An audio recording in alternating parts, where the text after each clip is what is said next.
Nathan Kearney, great to get you on the podcast. Thank you for having me. So far, I've had quite a few successful people on the podcast. Been really excited about getting you on because your story is quite incredible in such a short space of time. Thank you for the kind words. Not at all. Perhaps you'd like to introduce yourself and then we'll get into more details. I'm Managing Director of Executive Search, which is Dubai's very first recruitment and retention consultancy. Fantastic. And a bit more about your background. Where did you work prior to that? So 10 years headhunting experience. Maybe more than that, actually. It's sort of in the blood. 5 years in the UK doing accounting and finance, right up from junior to C-suite level, then transitioned to the Middle East where I continued that. And then I found my path and found my move into real estate recruitment, which I've been doing that for just over 5 years now. Okay. So you came over to Dubai, 2019 then? Late 2018, early 2019. Yeah. And what made you want to come over here? Do you know what? There was no reason other than a gut feeling of people talk about the old school American story and the potential that you would have if you were to move to the US. I think fast forward now, if you look at Dubai, it's the Dubai dream. Yeah. There's so much more ability to open your own company, succeed, achieve, grow personally, and be surrounded by incredible people. I knew deep down years ago that this was the place to come. And I still think I'm right.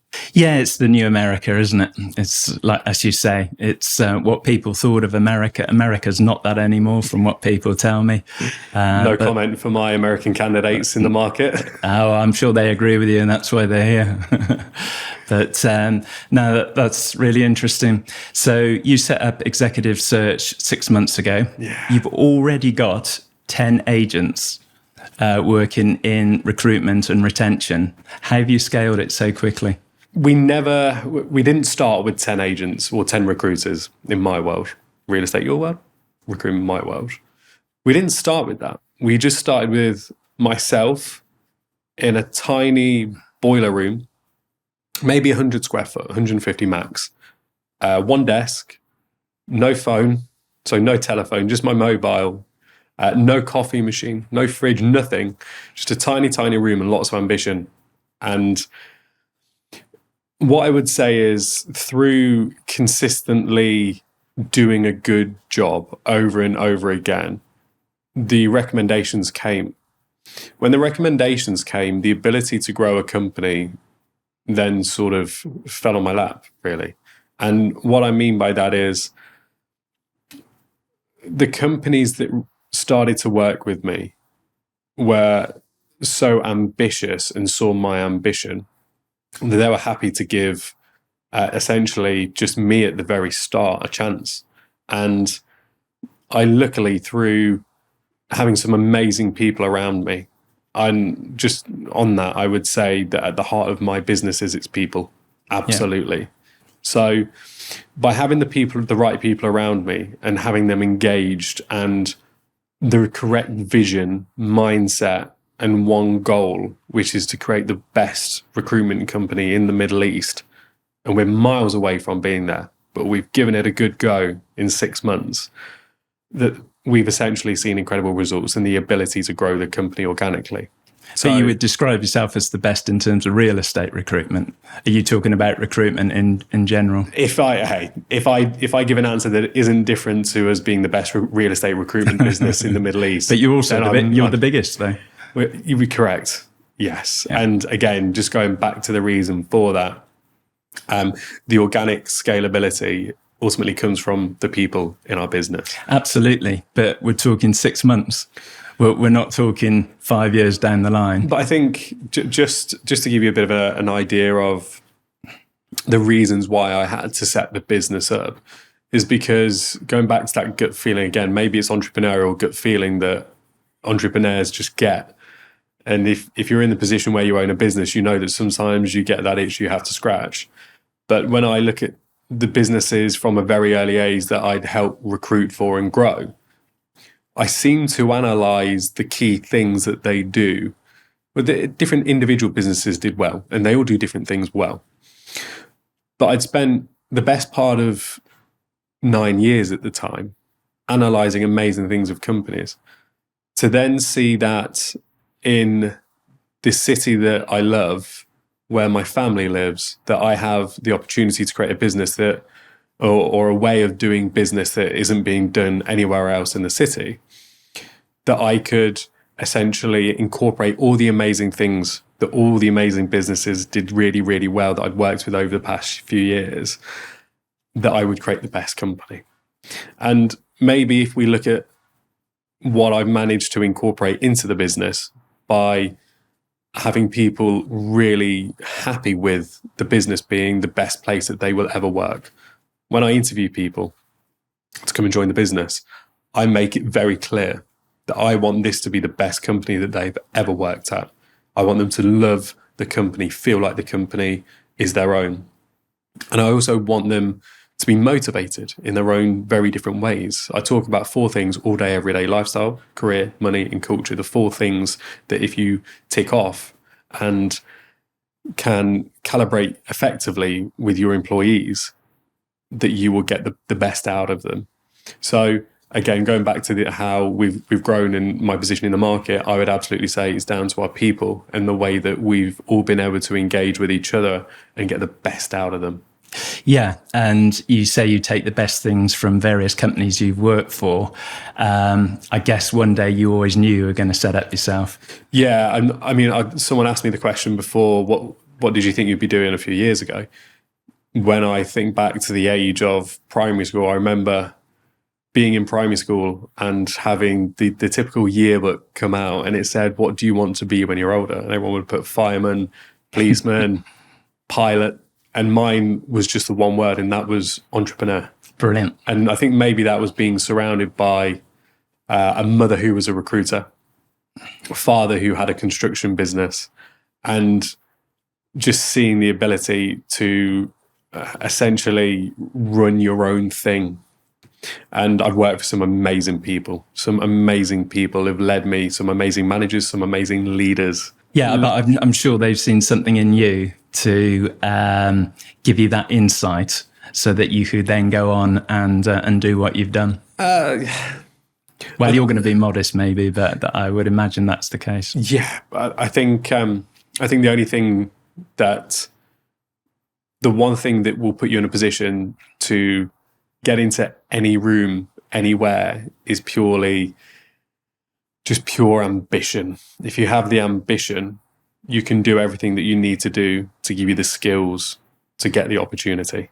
So for me, I was willing to work every night, every day, 24/7. From when we started the business, the reason I look so tired is because to grow the company, I've really simply done what I've been doing for the past 10 years, which is putting absolutely everything into it. And you've got a little one as well, haven't you? So. Yeah. So one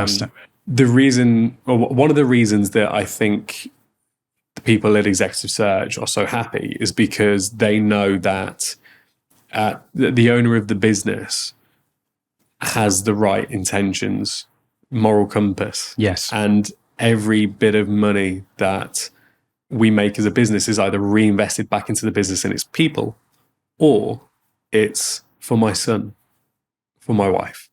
Brilliant. As opposed to me being quite me being someone who wants only the luxury items. I don't wear a watch. Likewise. Because I refuse to spend so much money on a Rolex just for vanity purposes. Maybe in a few years, once there's a surplus, potentially. But I'm not that sort of person. And going back to maybe the reasons why... And if you're not that sort of person and you do wear it, it's wrong, isn't it? You're going to be less authentic. Yeah, and people know me as that type of person as well. Why should I wear a Rolex when I could have one of my team members wear one? Like, that's the best. I think if you truly love what you do and you love the people around you, you'll make sure you give them absolutely everything they need and more. So prior to setting up your own business, you worked for 2 other real estate companies as a recruiter. Can you talk about the experience you gained from those companies? Yeah. So the one thing that both companies had a common strategy with was wanting to hire the best in the city. Now, what I then found was my core niche and I suppose special talents. When people talk about what's your strengths, your weaknesses, mine was always, as a recruiter, the ability to hire the most experienced people in the city. And that's for a multitude of reasons. But being part of them businesses allowed me to get face to face with arguably the best agents in the city, to then be responsible for their career transition. So the ability to build relationships and build such a strong network of people. For example, you notice that I don't do many LinkedIn posts. It's because, one, it's not on brand for our business, but two, we don't really need to, because we're already having conversations with so many people who are of strength that we don't need to do that. And that ultimately comes from the network and strategy and process and way that I have always done business in the Middle East, which is get face to face, build a relationship, and then go from there. Yeah. So to answer your question, the two companies that I've worked for previously, both incredible companies, they really taught me that to build a strong company, yes, you always have to take a chance on people who don't have relevant experience, but they have the absolute right mindset. But also, if you can build such a strong value proposition that you can attract the best talent, and that it does half the job for you, as opposed to you having to go over and above to offer something as a business which is unrealistic, which then changes the business as a company and also its culture. If you just create something which is so incredibly strong that your recruitment essentially is led by attraction. Yeah. And what sort of strengths are you talking about? I presume you're not just talking about the remuneration, you're talking about other areas as well. The four things that I mentioned before. Yeah. Okay. Work-life balance, career progression, compensation, and work environment. Yeah. I can reel that off because I say it all day, every day. Yeah. Yeah. But as a recruiter and also a business owner, that's the four things, the fundamental pillars that you should be thinking about when you build a company, and also when you're trying to get people to stay at your company. Yeah. You can recruit all the people in the world, but if you can't get them to stay, you don't have a business. Yeah. Yeah. But also the culture in the office changes. Any business. Nathan, are you okay talking about your model and the fact that it's retention based? Yeah. So when I set the business up, I said we could be incredible recruiters. We can introduce people to companies. But what happens when people leave? Why don't we make businesses stronger? We work with so many businesses, and I've worked with so many businesses over the years. Why don't I consult and have an advisory piece as my model? So the best part of my job, for example, is sitting with owners, advising them on the strengths, the weaknesses, things they could be doing differently to retain the staff that they have and ultimately retain the staff that we introduce. Put it this way, would I feel comfortable with introducing amazing people into a business that had a fundamental flaw, even if it's just a small one? And then they leave because of that, when I could have advised around it. But also, for me, that's the best part of the job. It's seeing businesses grow and change everything that they do and become stronger. And that's going to build up so much trust, isn't it, with those clients of yours? Well, yeah, but also the clients trust us. We ultimately put one of the biggest assets in a business, which is people, into the company. So if they take the time to trust us, we should also take the same amount of time to help scope and advise certain different elements of the business to make them arguably the best type of company in the city for what they do. Exactly. And they're going to refer you, aren't they? One thing I've noticed since I started Exec Search is referrals was the way that we slowly grew the business. Word of mouth is always the best. The reason we've been able to grow in the right way is because we have grown through referrals. We don't do any unnecessary marketing, which is completely irrelevant. We would rather introduce incredible people to incredible companies and slowly let word of mouth do its piece. And from there, that's arguably why we've been able to grow and scale such a wonderful company in such a short amount of time. Yeah, I totally agree with that. And businesses that I've run back home, it's been exactly the same. If you can get into a position where people are referring you, that's fantastic. Because people believe if somebody's, there's no vested interest in a company speaking to another company, is there? And advising. I get phone calls out of the blue from maybe even people that we haven't placed, but they love the candidate journey and how our relationships are managed, because we do it for the best intentions.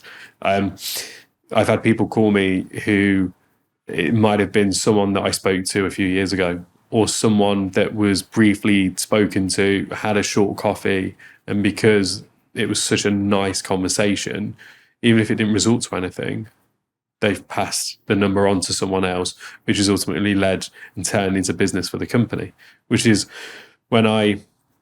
because it's my name on the door, I'm the company owner. We're not a blue chip FTSE listed business. Everything comes down to me. The good experience, the bad experience, the good reviews, the bad reviews, it falls on my head. So when I see the people around me are doing such a wonderful job that people are happy to shout about it with nothing that would come back to them in return, it makes every night and every day that has been good, bad, hard, easy, just so worth it. Yeah, absolutely. I'd just like to go back to the tremendous success you've had in such a short space of time. Could you have done that in the UK with a recruitment company? Be it finance, be it real estate, whatever? I don't think so, in all honesty. And when I look at how many recruitment companies are in the UK, the oversaturation is incredible. Whereas I think we found the right niche at the right time. If you look at the property market right now in Dubai, everyone gives a different statistic. I go off the RERA, and that is 16,500, which will change every single day. 16,500 agents. Yeah. Registered, RERA registered. I saw the opportunity to create a business that could do such good, which didn't really have any competition. So if I was to do something like that in the UK, someone is already doing that right now. Okay. Yeah. But also, when I said, let's start the business, I also said, what we'll do is we'll take all the good elements of all the different businesses in the UK and build one amazing business that essentially offers all the good things. Yeah, and also touching on a point that you made earlier, it's such a business-friendly place, this, isn't it? They want businesses to succeed, which is very much, it's not the case in the UK. I was so relieved to close my business bank account, when I finished my last business there. They were on my back constantly. I didn't owe any money. I'd been a model customer, but they didn't want me, and they can make it difficult for you. Yeah, so one thing I've noticed with Dubai, with setting up a business, but also the ability to gain people's trust in business, is that maybe it's a generational thing, maybe it's because you're in the Middle East, but everyone would agree that people enjoy getting face-to-face, and people will listen to you if you have something good to say, because there's a lot of people who have things to say in the city. But in the Middle East, people have a genuine related trait of ambition, because if you look at how many expats are here, it's the majority, isn't it? So the one thing that we all have in common is that we all moved here because we're ambitious. So when someone knocks on the door and says, hey, I'd love to do business with you, this is what I think I can offer you, would you meet me? This is what you can gain from it. You might gain nothing, but I'd just love to meet you. Then people will listen to that, more so than the UK. If you look in the UK, the war for talent is massively different. And how you approach that as a recruiter is also massively different. For example, in the UK, as a recruiter, LinkedIn is your ammunition. Out here, to do what we do, you have to pick up the phone. You have to speak to people, and you have to get face to face. For example, if you're a real estate agent in Dubai right now, you go onto your LinkedIn, you look at your messages, you will have 10, 15, 20 right now, all saying one special thing in common. Hi, hope you're well. Yep. Which is why we don't send LinkedIn messages at exec search. We pick up the phone and I say to you really simply, what are you looking for? Tell me what you want. There will be a company out there which will offer that. Meet me, get face to face. and let me see how I can advise and consult and actually be a business partner to you. So it's just, there's two very different ways of doing business. And I'd say one is for the Middle East and one is definitely for the UK, but maybe advice to recruiters as well. The recruiters are transient here. There's some amazing recruiters here, but because a lot of recruiters only know one way of doing business in the UK and they can't adjust to the Middle East, they do get eaten alive. So again, really good advice to recruiters. When you come to the Middle East, acknowledge that you're going to have to change. You are in a different continent and a different region, and there's many different cultures here. So advice, be a chameleon. Whoever you meet, you have to change your style, because if you don't change, you will absolutely not secure everyone in the market. Yeah, and it's true of real estate agents as well, isn't it? Operating in a different way. Yeah, that's why you see more with recruiters possibly. But everyone would agree that so many estate agents from the UK come here and get eaten alive. Yep, it just doesn't work. They can't get their head around it. That's why the best advice should always be forget everything. Also, the common trait that you see between a lot of real estate agents is that a lot of successful real estate agents is their ability to be open-minded to learning new things. Some of the best agents that I've recruited in the city have been 4, 8, 10 million dirham billers. They've all had one thing in common. They think that they can do more and they don't know what to do. And they want to seek advice around that, which is why when they're looking for a new company, they're looking for someone to answer that question.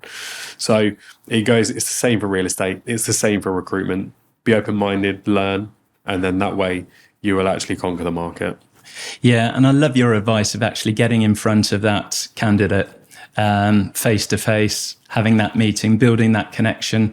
If you're talking about the city and you're talking about London, then it's possible there, but the UK in general is obviously a lot bigger here than here.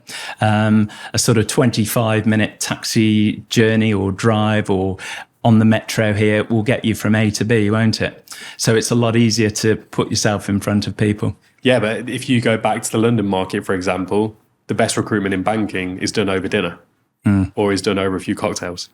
That's where you build a relationship face to face. And the worst recruitment is done via LinkedIn. Yeah, maybe to engage with the candidate, build a relationship at the very beginning. But if you're not meeting your candidates, you're not the best recruiter. Possibly find those candidates in the first place. Yeah.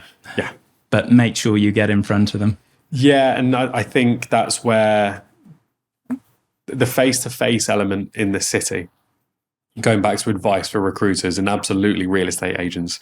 For recruiters, it's the same analogy for real estate agents. Would you send an agent to a viewing and tell them the door's open, go and have a look? People in the market absolutely would. And that's why they're not successful, which is why when it comes to recruitment, would you send someone for an interview that you hadn't met? Absolutely not. But also when it comes to resignation time and they're sat down with Mr. CEO, hey, Mr. CEO, I'm resigning. Thank you for everything. They get counter-offered. They're not going to listen to the recruiter that they've never met and they don't know the face of. They will absolutely accept the counteroffer, which is why when I said I'm going to start the business, the critical non-essentials. A nice Clive Woodward quote there. Critical non-essentials, the little things. Meet all your candidates face to face. Add value 24/7. Doesn't matter what you're talking about. Add value, add value, add value. But if you're not meeting your candidates face to face, you can't control and they won't listen. But also, you're not actually doing your job. Control's massive, isn't it? The ability to influence, persuade, and ultimately control in recruitment and real estate is the exact same thing. Yeah. And that's why when I transitioned from accounting and finance recruitment into real estate recruitment, how I was easily able to understand within a week the sales cycle from call to interview, call to job send, to interview, to offer, to revenue is the exact same in real estate, because it's call, listing, viewing, offer accepted, rejected, revenue. It's the exact same thing. Yeah. And I like the way you compared it with real estate as well, because you were talking about somebody sending a potential buyer along to the apartment without showing them. it's likely they're not actually going to like that apartment. But if you meet them there and you build up a relationship with them, it's going to be a lot easier with the next one, isn't it? They're going to trust you. Exactly. But also when it comes to the client side, your clients are paying a fee for a reason. Same in recruitment. Yes. Like, just your standards should be higher than anyone else in the city or the region, and that's how you should do business. So them critical non-essentials of just doing the basics correctly do ultimately, it does prove incredible in the long run. Okay, before we look to wrap up, be good to ask you about the future. What's the future for Executive Search? So as a business, we're already incredibly strong, and we're now solidifying the real estate arm to the business. One thing we've spoken about is the ability to grow the business based on referrals and doing a very, very good job with clients. What I found now is that as we've done such an incredible job so far, we have then been referred to other industries. So it's a little bit ahead of our strategic plan, but we are already starting to dabble our toe into the water of different specialisms and industries now. So, we're now, this month, we're opening our engineering arm of the business. Fantastic. And then in June, we will finally be opening our education arm to the business. Because if you think about the Middle East, education, engineering, and that's just a start, really. So as a business, what I essentially need to do now is slowly grow into different specialisms by essentially just doing what the business does so incredibly well, which is essentially outsourcing a full recruitment process for a business and helping them scale. So you've been hugely successful with Executive Search. Can you offer advice to anybody who wants to set up a recruitment company? The heart of the business is the people, quite simply. So whether that's empowerment, engagement, or learning and development, I would say if your pure focus is on the people, as well as having happy clients and making sure that you are doing better than anyone else would ever do, you're on for a winner. You really, really are. And I think ultimately as a business owner, you really have to spend the time. A lot of people don't spend the time looking after the staff, looking after the clients. For example, all the clients that I work with, I'm with them face to face every 2 weeks. And that's purely for me to know everything about the business, to sit, consult, advise, and actually help them and have an arm around the shoulder for the things that ultimately they came to us for in the beginning. And for me as a business owner, do I love when I see my recruiters change their lives in such a short amount of time? The success stories that we have in the business is already incredible. We've only been open for 6 months. I can see it in your body language, in your twinkle in your eye. But also some of the clients that we work with and how we've had startup clients go from nobody in the office to now they're fully scaled to small companies in such a short amount of time. We've had large companies where we've completely redefined the whole recruitment process. That essentially was the idea that I had in my head 6 months ago when I opened the business, and it was just me in a tiny small room with nothing but a dream, a vision of wanting to create the best recruitment business in the Middle East. So take time, focus on the employees and focus on your clients. That's all you need to do. That's and everything great advice. organically will come. Yeah. And then you've touched on advice for real estate agents. Is there anything you can add to an agent that comes to you or you go to them and they want to move agencies? My advice to real estate agents is be honest with yourself about why you might not be happy. Because what you see is in this market, it's all smoke and mirrors. It's all glitz and glam. It's easy to look to the left and think that there's something better when actually that's not the best thing for you. So I'd say self-awareness, self-reflection on everything, you as a person, when you've had a good month, a bad month, or whether you think the result that you had was because of one thing, be honest. And with that, if you know the reasons that you may not be in the right mindset, you may not be as engaged, and also you may not be as successful as you could be, you can then find the right place that will put you in the best position and platform possible. Because ultimately, the worst thing that you can ever do is have a carrot dangled and you go to the wrong place you had more ink onto your CV, and it's a complete waste of time, because that time also is money in real estate. Yep. You pay to go to work in some companies. Yeah. It's hard. So really be honest with yourself, analyze everything, and then with that, speak to a recruiter who will then introduce you to the right company based on them things. Very good advice. Yeah. For any companies that are hiring, do you have any advice during the recruitment process? I would say in Dubai real estate, for example, I think company owners need to be aware that it is absolutely a candidate-led market. Now, with that, the shift in the mindset of how to conduct and manage a process, especially for experienced agents, needs to be reflected on. For example, if I'm an experienced agent and I've found my reason to leave, I have reached out to you as a business owner. I've probably also reached out to 5 or 10 other business owners. And with that, the business owners need to essentially understand that more time needs to be spent. It's not like in the UK where you would ask standard 20 HR questions in round 1 of interview, which if you score a percentage, you're then moved on to the next phase. It's not like that. Experienced agents in the city are ultimately interviewing you. It's a bit of a shift. When they're new to Dubai, it might be a bit different, not all the time, but absolutely as an experienced agent, company owners really need to understand that it's the war for talent is fierce, and you really have to take the time, the care, show the love, and understand people very, very well to make sure that they are ultimately secured within your business. Yeah, yeah.